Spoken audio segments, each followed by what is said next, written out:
Hello, everyone. Substack is on too. Thank you so much. I think that we probably have to change live recording from Tuesday to Wednesday because apparently today is the day. Um, hi everyone. Okay, let's get serious. Are you guys ready? I'm ready. Good. Hey, Substack people, it's Stephen here as well. Now I've said hello to everybody. Yes. So let's open the podcast for today. Hey everyone, welcome back to the After Hours part of the series on Ask Dr Vincent that is produced and co-hosted by Stephen and also yours truly, Dr. Vincent.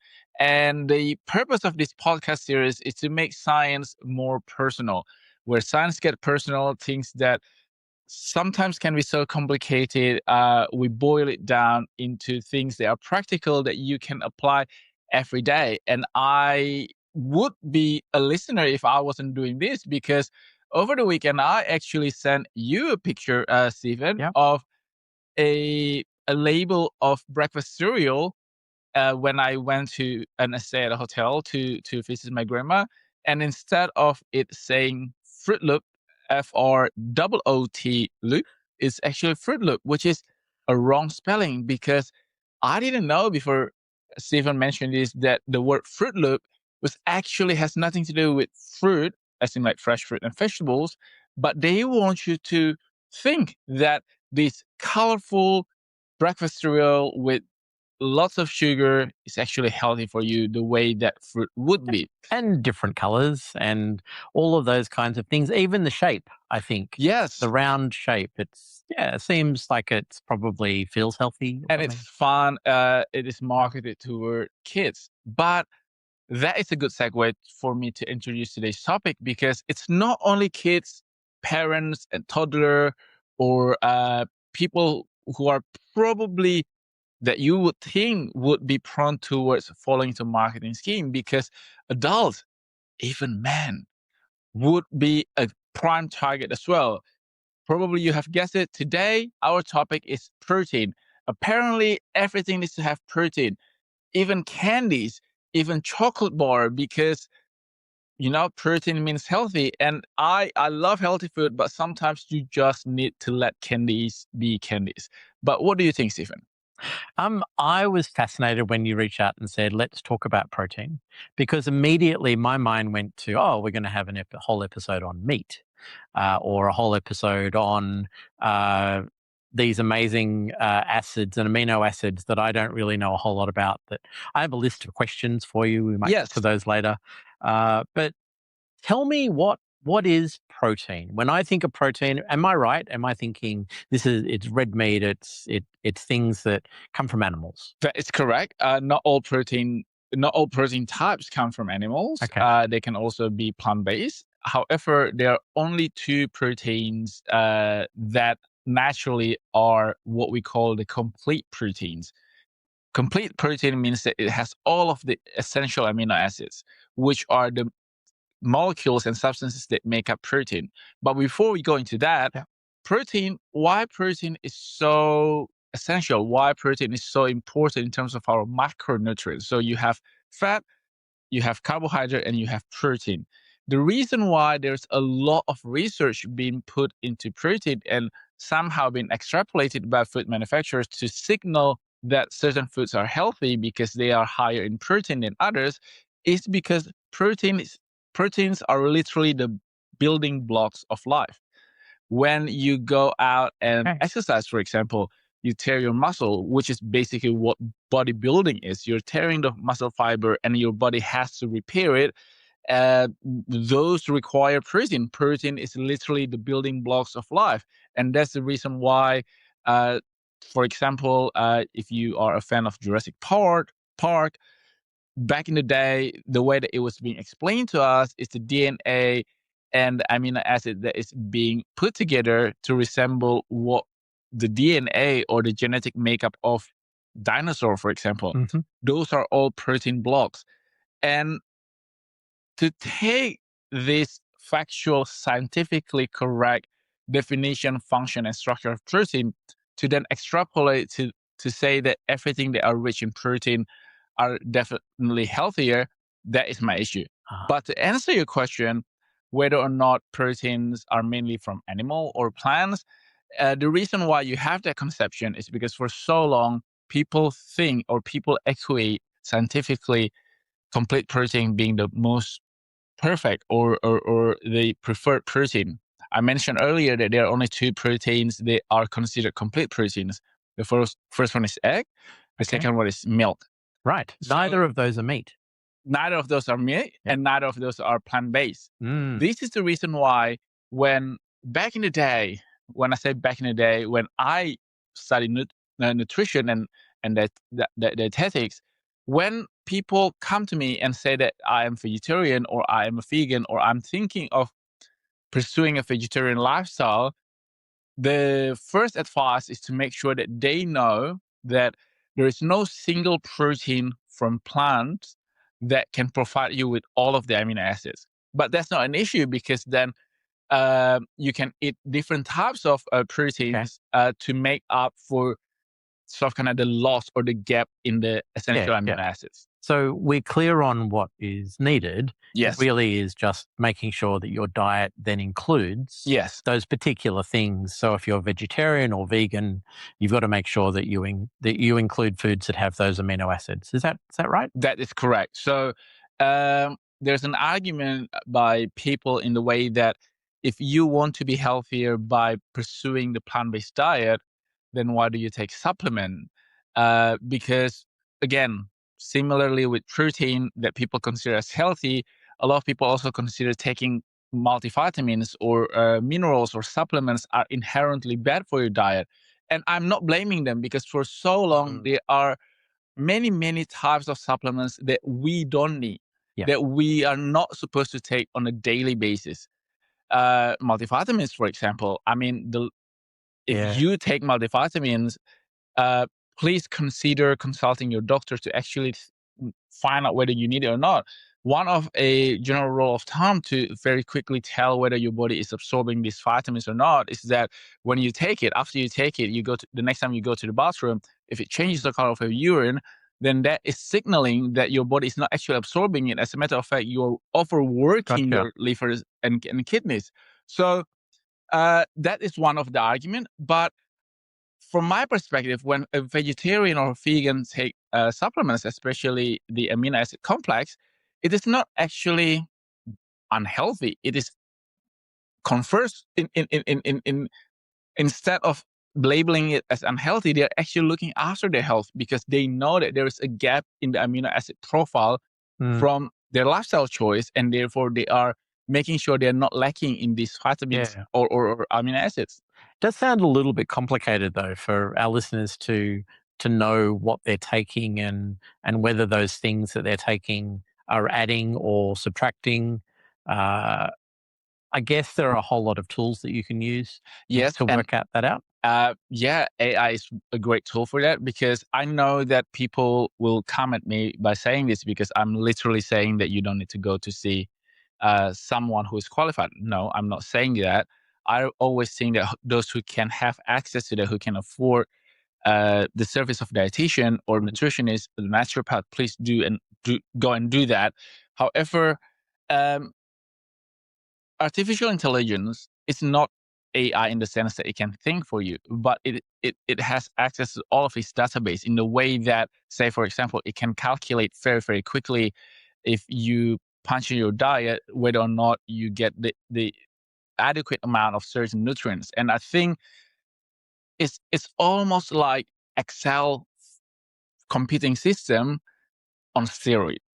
So instead of having to go to Google and making a list of what you eat and then making sure that you calculate all the amino acid, a single amino acid that you are taking from your tofu, your lentils. That sounds really complicated. So AI is a really great tool. But at the same time, I also would like to say that this is the reason why, as a scientist, I inherently believe that humans, biologically, we are not meant to rely on just plant-based diet. I do agree with the research and studies that show that people who majority of their diet are made up of plant-based food tend to be healthier. I agree with that. Yeah. So with that mindset, I probably would suggest, unless it's for your, moral compass reason or your religious reason, if you just want to be healthy, perhaps instead of eliminating animal-based food entirely, Yep. perhaps change your mindset in terms of when you imagine this is our dinner plate, meat on the side rather than meat being the hero of the dish. Yeah, definitely. And we've spoken about it so many times, Vincent, over the last few months. If you say breakfast, Stephen. No, I'm not going anywhere near breakfast. Thank you. For lunch and dinner. No. So any meal that you have, obviously, we need to think about the proportions, the size of the meal, and what's in the meal, and how you proportion the different components. So, if I'm looking at protein for my dinner plate, what sort of percentage do you think is a healthy range for It for a really normal person? it really depends on your body size and your the level of your activity. Because, Okay. for example, I need between 130 to 150 gram of protein, which sounds not a lot, but it's actually really hard to eat that much protein. Mm. And people who are smaller size, or perhaps do not do a lot of physical activities as much as I do, because I go to the gym, but at the same time, people think that I'm the CEO and founder of Renovati, which is true, and also Vincent Holdings. But I'm also the janitor. I'm also the courier. So I carry a lot of boxes. So if you remember a few months ago, I did High Rocks. On the day that I arrived back from a long haul flight from Dallas, Texas in the US, I actually didn't find it very hard because it is my normal day. But I was just swapping the sandbag uh, or boxes of products with sandbags. So that is just a normal day for me. What I'm trying to say is that just go back to the nutritional science and the biology of protein. So as I said before, protein is a building block.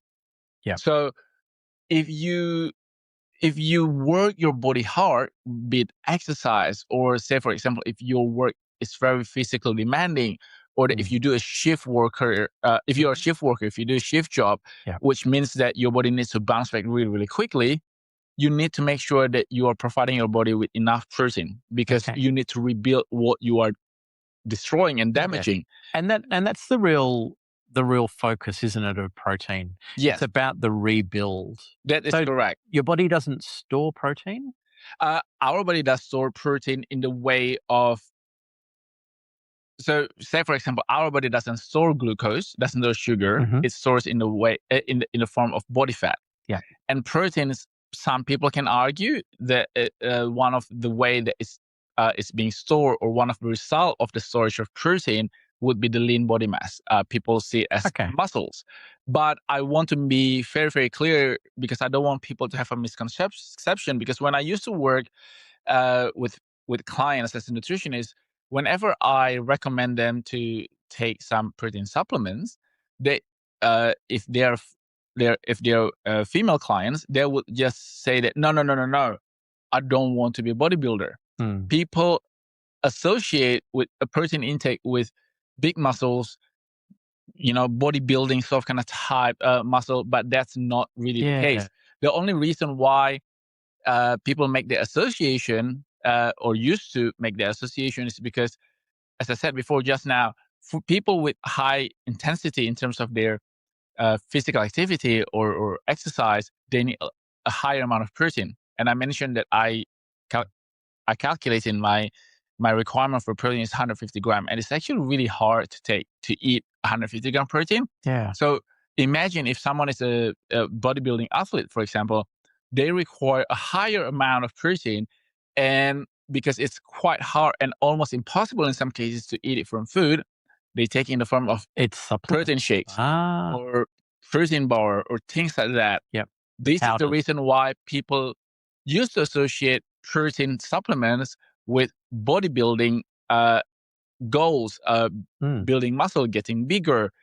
And this is also the reason why, out of a sudden, you see cereal with added protein, or high protein cheese, for example, everything with high protein, that seems to be the one that sort of kind of sell the product, because now, I, when I say now, I mean in the past 5 years, people equate being lean, being ripped, as being healthy, especially for men in the manosphere.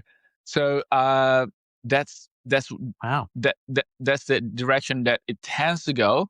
Obviously, now with the rise of peptide, which we should have another episode on that, people now are moving away from that. But I'm 50-50, because for the last 2 years at the Natural Product Expo West, which is, I would say, like the Super Bowl of natural product, healthier for you, better for you products conference, they have been saying that people are moving away from protein. People are moving away from protein, and the next thing is fiber. The next thing is fiber. But Interesting. the fact in the market, people are still very much into protein, especially in Australia. We're around about probably 6 to 8 months late compared to our US friends when it comes to the protein trend. I mean, it was only recently that I saw, I think it's high protein peanut butter, whereas in the US it has been a thing since like 2 years It's ago. been around for ages. Yeah, I also really like the idea that I could eat high protein cheese to put on muscle. Is that how it works? Is it a direct? This is the craziest thing, right? Because if you, which I know you do know how cheese are made, so if you are familiar with cheese making process, is actually really, really unique in the way that how it fits into the whole protein craze, especially at the beginning. Okay. Because when you make cheese, which is from milk, you use either enzyme, heat, or acid to denature the protein and make a separation between the solid part and the liquid part. Usually, the solid part is casein that gets solidified, and then all of the watery part that contains whey. It used to be that whey is the byproduct of cheese. So first of all, cheese is inherently high in protein. It's also high in fat, but it's high in protein because you are curdling the protein, you're denaturing the protein, and you take away the solid part of this protein compound. The watery part is also high in protein. It's called whey protein. And that's the reason why when you go and buy protein powder, it very clearly states there that it's whey protein concentrate or whey protein isolate. And they tell you because this is the best type of protein. Perhaps yes. But the main reason why it became majority whey is because cheese farmers didn't have any use for this whey as a byproduct. So they found out that it's high in protein.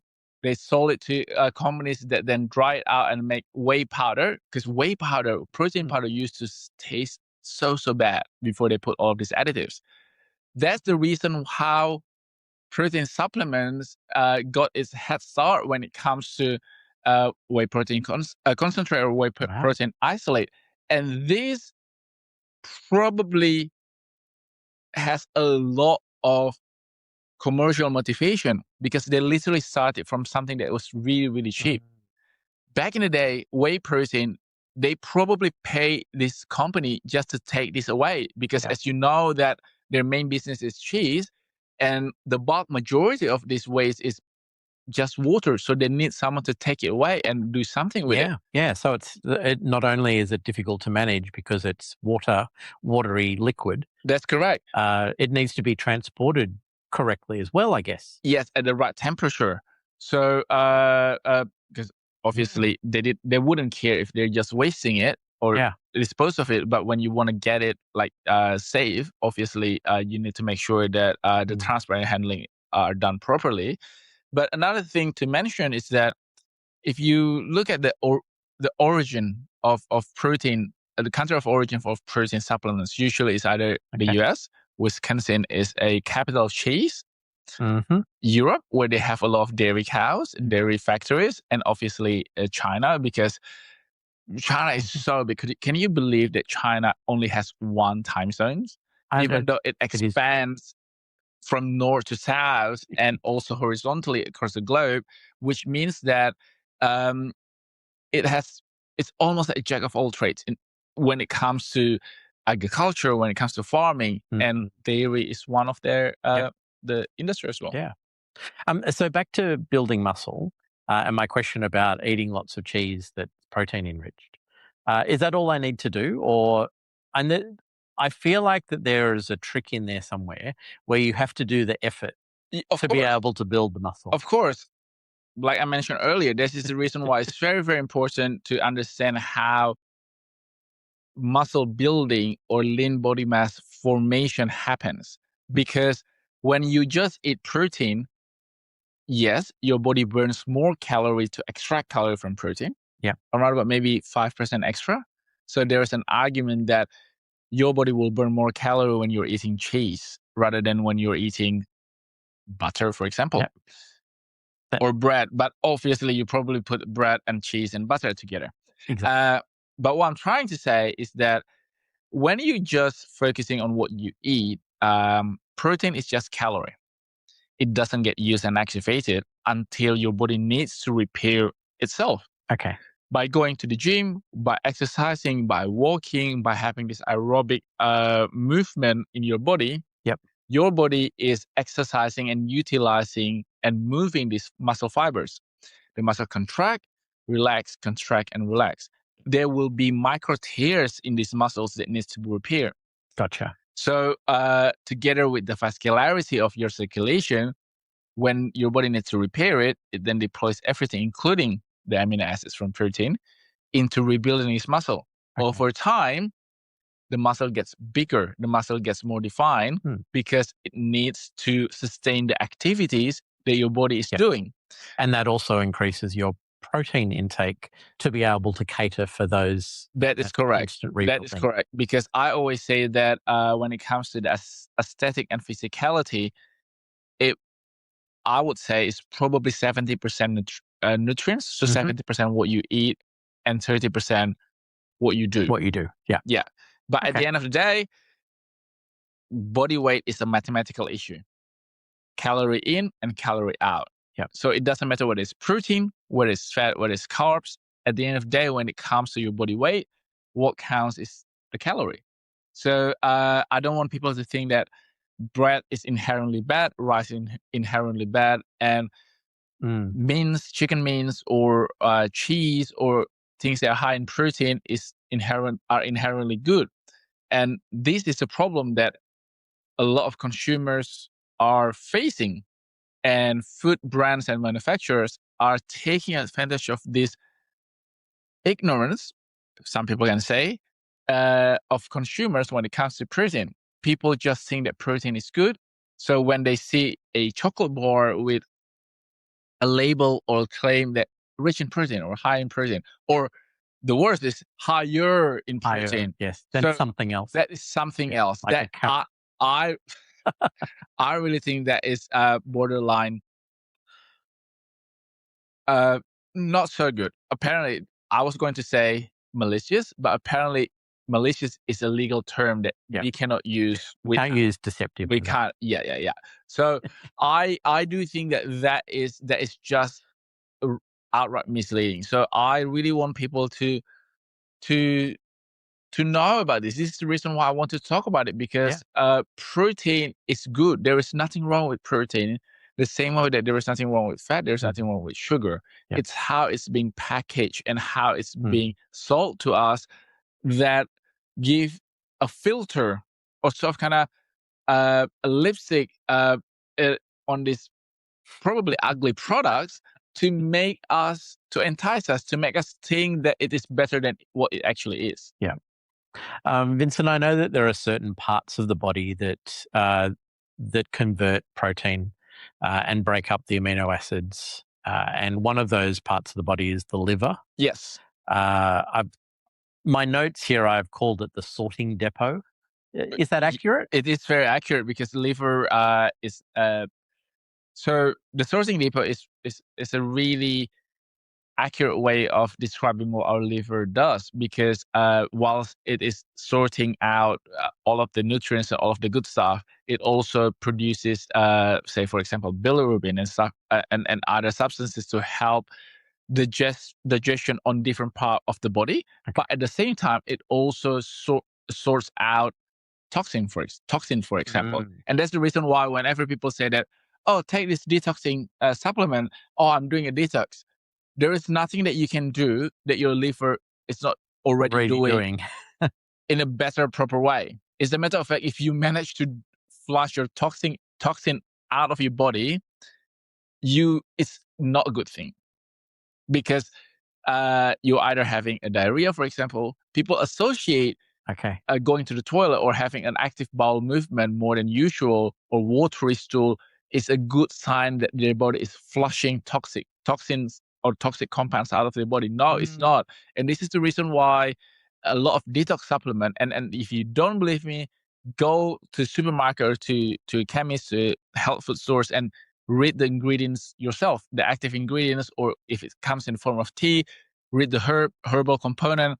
Usually it will contain something that has a laxative effect or diuretic effect. So senna is one of the leading active ingredients in detoxification products, because it gives you that very visceral, visible, and palpable sometimes reaction in terms of, I need to go to the toilet.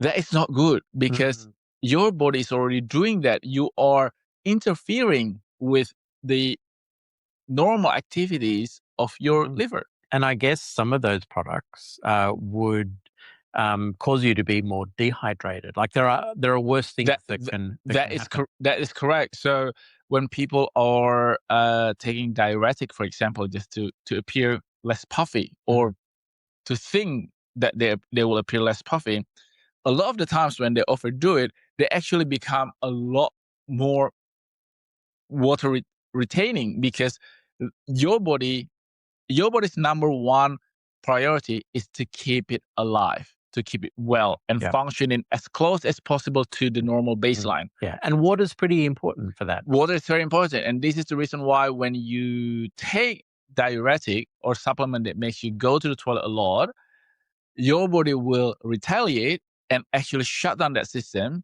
and conserves every drop of water in your body. Yeah.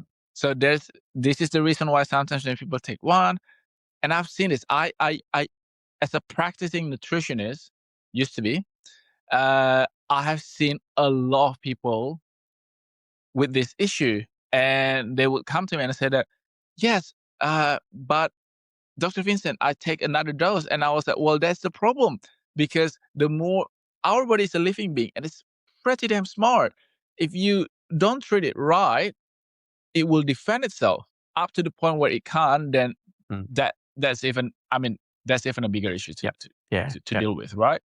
So, that's a really interesting comment on diuretics. And I guess we're not just talking about things that you could take that you buy at a pharmacy. There are other things that are diuretics. Coffee, I guess. Yes, and this is the reason why we're so lucky we live in Australia, where diet products and diet supplements are being regulated very, very strictly, and there's a lot of heavy regulations around it, because sometimes, because we humans, we are inherently impatient.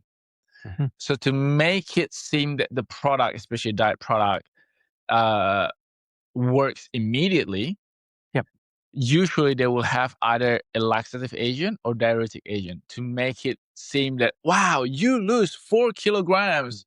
Or something is happening. Or 9 pounds if you're from the US within 2 days. And before you know it, you probably feel a little bit dizzy. And this is why people have a lot of issues, health issues, when it comes to trying to lose weight not the correct way. Yeah. And I actually have an experience last week. I came across an article, an opinion piece by someone. I can't remember the person. I have a feeling that he's probably quite important. But I was so taken by the piece that he wrote when it comes to Ozempic and, I'm quoting him, fat people. So as someone who also battles with weight issues, and also I think was or still is on Ozempic. He took an issue with people judging him by being on Ozempic or by losing weight by what he called a cheating way. It was in Yeah. Guardian Australia, I think. Yeah. Basically, he was defending people's decision of being on Ozempic and everything, and I get that. It's fine. I do believe that we live in a free country, that you can decide what you want to do with your body, including be on Ozempic Yeah. for whatever reason, aesthetic, health, whatever reason. And I feel that he does strike me as someone who is very well informed. So I would assume that he knows all of the side effects. But the issue that I took with what he wrote was that it is not really about. So he said that by using the word cheating, it's as if we're competing against someone. And I was like, no, no. Cheating is not just applying to competition. Cheating also applies to bypassing a normal or standard or regular protocol. In this case, losing Okay. weight. Yeah. My issue is none of that. People can lose weight, and God knows, as someone who came from a place of being fat, I was on my first diet when I was 13.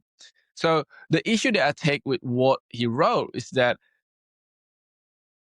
Ozempic gives you the result, but it doesn't change the behavior, and it doesn't solve the core issue of why people are overweight or obese. Because when you take Ozempic away, and research has shown this, I think it's 44 or 46% of people would gain the weight back plus more. Yeah.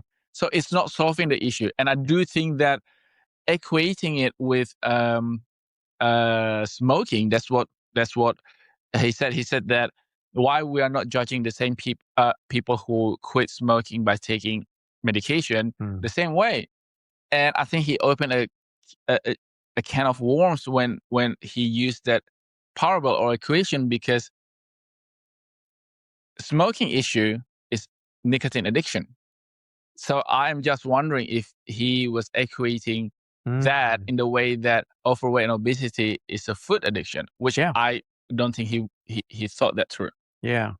I mean, food is it's a challenging thing. And even coming back to our protein focus, even the different types of proteins that we've spoken about.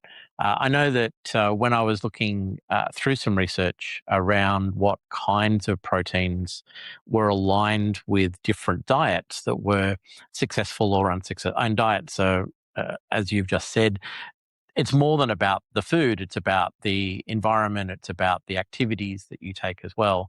But when I was looking through some of those diets, diets that focus you on rice and beans and having to eat them together, is there any value of mixing your proteins? So the diet of rice and beans, it's so boring in a way that perhaps in the first 3 days you will eat a lot of rice and beans. Yeah, and maybe a bit smelly after a few days as well. Right? Well, that's also a misconception. Just because you eat a lot of beans doesn't mean that you will have a higher frequency of flatulence. No. But coming back to the diet perspective of this combination, I do think that there's a lot of, so all of these crash diets or novelty diets, they rely on two things. One, repetition, in the way that you will get bored and obviously you will eat more less. number of ingredients. And when you eat less of your calorie intake is also being reduced. Number two, it relies on adherence. So you need to adhere to it like religiously. Yeah. Because if you don't and it doesn't work, they will always say that, well, did you do it properly? Did you miss a step? Did you only wash your beans like 3 times instead of 3.5 times under the moonlight or something? So that is the problem with this kind of diets. Yeah. And the other group of crash diet characteristic is that usually it involves things that make you either go to the toilet for number 2 or urinating, because again, it sounds so good when you say that, wow, lose 2 sizes in 1 week, but those are all water weight. The same thing with You're going to make them back. Yeah. you will have to, because one of my lecturers actually at the University of Newcastle, she said something that was so profoundly wise when it comes to diet. If you can't sustain it, if it's not sustainable, that is not a diet. That is that is something that you can do for a short term. If it's not beneficial for you long term in terms of health, that is not something that you should be doing. And she also said that if being or achieving your dream body requires you to do things that you cannot sustain for the rest of your life, that is not a dream body. Yeah. You're living a nightmare. Yeah. Look, I think I've always been challenged by that word diet. Yes. And it referring to a period of time. Because that's not how I understand the meaning of the word itself. You are absolutely right, but I'm sure you have a note on the origin of word of diet. There you go. Maybe for the newsletter. What I did want to do is I wanted to come back and just round out that the different types of protein, and I think we've landed in the same place. I think that we've agreed that whether the type of protein that you're having, regardless of what it happens to be, you should have a mix of proteins. Yes. I don't think there's any just have vegetable, just have meat, just even have one type of meat. In fact, when I went to look at the Australian dietary guidance, it includes lean meat, fish, eggs, tofu, nuts, seeds, legumes, beans, all as protein food choices. That is correct. I'm so happy though that that guideline is changing very, very soon. It's due because we have had that for over a decade, and there has been a lot of new studies that come out in terms of explaining not only our relationship with food, but all physically, but also our relationship with food psychologically and mentally. And I do think that our guideline, our national guideline by the Peak Body in Australia needs to reflect that, especially when it comes to ultra processed foods. Just because food is high in protein doesn't mean that it does the thing that we think the protein will do, say, for example, from meat, from tofu, from egg, from milk. Because when you take a protein away from its normal, regular, standard food metrics, you are taking your body's ability away from being able to recognizing this substance. Of course. And that is the reason why, couple that with artificial sweeteners, sugar, alcohol, which are very, very often found in food that's high in protein, because they know that they're marketing to people who want to be lean, who wants to watch your figure, who wants to be on the lighter side of life, so to speak. And if they can cut the calorie from not adding sugar, they would. And the combination between the protein concentrate or isolate with these artificial sweeteners really, really confuses your body when it comes to your insulin response, when it comes to your brain and gut axis in signaling whether or not you're full. Okay. A lot of people, after they take their protein shakes, protein bars, protein chips, whatever it is, they would still feel hungry because the message is not being delivered to their brain that they are already full, because their brain is not able to recognize all of these things as something that the body need in terms of ticking off, okay, I'm full. Okay, I'm satisfied. Okay, we get enough of nutrients that we require, that the body requires to stay healthy. Thank you so much for outlining that. I came across a really interesting study talking about people who were eating protein bars to get their protein and a little bit of fiber versus people who are eating a balanced meal. Yes. And the actual meal was a salmon fillet, Greek yogurt, lentils, which has about the same amount of protein as the protein bar. But of course, dramatically different in fiber, saturated fat, sodium, salt, micronutrients, processing, even price. Yes. As well. So it is, just because it says on the 7 grams of protein on the packet, doesn't mean that your body's going to actually take on that protein. That is correct. And legally, they're allowed to do so. Legally, they're right. Their product probably contain the amount of protein that they claim that it contains. But as someone whose PhD is in molecular biochemistry, I know that unless your body is able to absorb something, Yep. be it antioxidants, be it vitamins, minerals, or macronutrients like protein, your body is not able to use it. It's almost like going to, I don't know, I wouldn't even say a bank now because you don't actually see the money there. But if you go to, I don't know, the Tower of London, for example, and see the crown jewel, just because you're in the presence of the jewel doesn't mean that it's yours. They're not yours. Totally. They're not yours. Just because I don't know if you can touch it or not. I probably can't. But just because you can see it doesn't mean that it's yours. Doesn't mean that you can use it. The same way that the same principle applies when it comes to nutrients in our body. Yeah. Unless your body is able to utilize it. Unless your body is able to absorb, metabolize, and take it into the system, it's not able to utilize it. I've got some diets from our past. Do you know I love these? I please tell me about the folk diet. Is it one of yours? So the Atkins diet. Yes. Some people might remember that. That was in the 1970s. The paleo diet came after that. That was in the 2000s. Oh, I thought it was in like 430 BC. Yeah, or potentially. The keto diet, the carnivore diet, the protein first eating. They're all of these things. This is the crazy thing, right? Like, so Professor Atkins is a real person. He not a Colonel Sanders. No. Or General Kellogg's.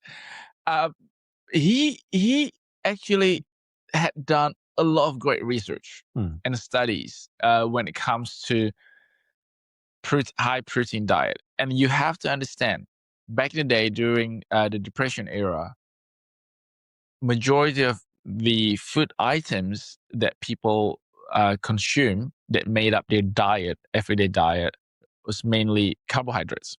Yeah. Because they're cheap.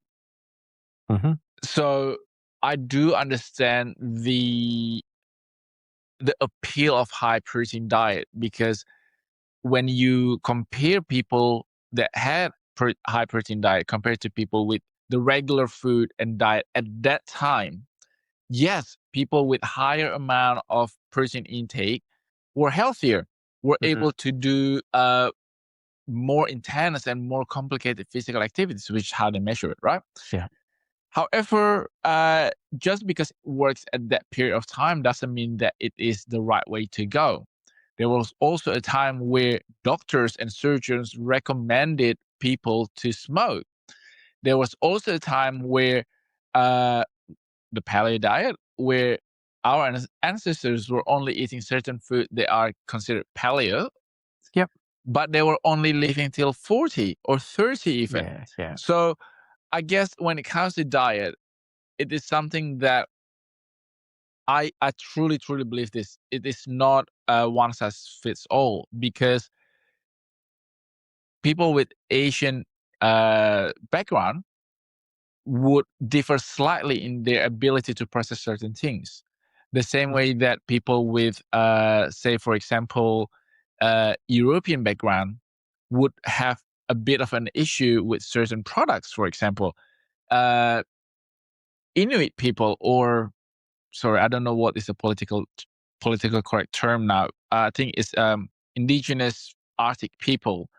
Their diet is, I think it's 90% meat. But they need that because there's what we say microevolution that happens in their community to be adaptable and to survive the condition of where they're. It's a harsh environment. It is a harsh environment. They're not happily living in air conditioning in 25 degrees Celsius. I've met two people who are from that tribe, that community, and they were really happy. Yeah. But Some of I the get what you're happiest saying. people in the world, actually. Yes, yes, and apparently igloo is actually really warm. Ice is a really great insulator. So, Dr. Vincent, we've got maybe 10 minutes or so. What if we come forward to the protein fads? I have to tell you, the internet is like awash with protein fads. It's something, as you said earlier. It's we're maybe a little bit behind the US for some Yeah. of these fads, but there are certainly a lot of them. The protein maxing and the powders to get big, I think we've maybe covered some of that. But what about the carnivore diet? So that's one that I've had a few friends try that as well. I do think that people are more than welcome to try if they know that it will not negatively and significantly affect their baseline. When I Mhm. say that, what I meant was that there are certain people who should not even try that, because if someone has a predisposition towards high cholesterol level, for example, or high Yeah, blood pressure or some kidney issues, these are not the things that there are other impacts from having that much you should protein. be adventurous about. I do believe that the carnivore diet, for example, Gwyneth Paltrow is probably the prime example when it comes to abandoning the paleo or carnivore diet. I can't remember which one it was, because she was then diagnosed with osteopenia, which is uh, the breaking down of the bone. It's not osteoporosis, but it is on the way Yeah, there. yeah, it's the onset. Yeah. Yes. So I do think that, um, again, biologically and evolutionarily, human being, we are not supposed to only source our nutrients from a narrow types of food, from a narrow range of food, Yeah. because we have come so far in the evolutionary pathway to make sure that we can live healthily, long, and happily. And a large part of that comes from what we put into our body. And our body biologically is a very smart machine.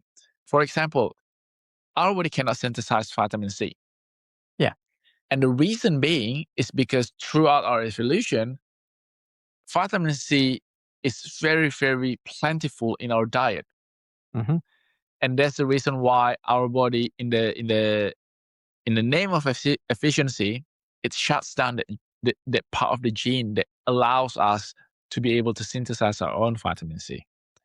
It's very common uh, uh, uh, knowledge that the reason why vitamin C was discovered is because of the scurvy in Yes. the sailor, right? Yeah. And uh, but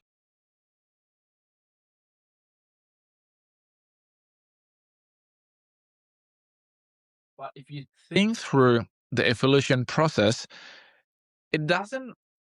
It is not out of realm of possibility that our body back in the day biologically did not account for us being in the middle of the ocean, because we are not Mm. supposed to be Mm. evolutionarily in the ocean. It's Yeah. just that Yeah. with Or technology and even, everything. yeah. I mean, I think one of the problems with the scurvy side of things was that fresh fruit and vegetables, which are impossible to get Impossible to get if you've been on a boat for 6 weeks. at that time. Yeah. Nowadays, if you go through, I don't know, a fishing of the seas, Do a cruise. do a cruise.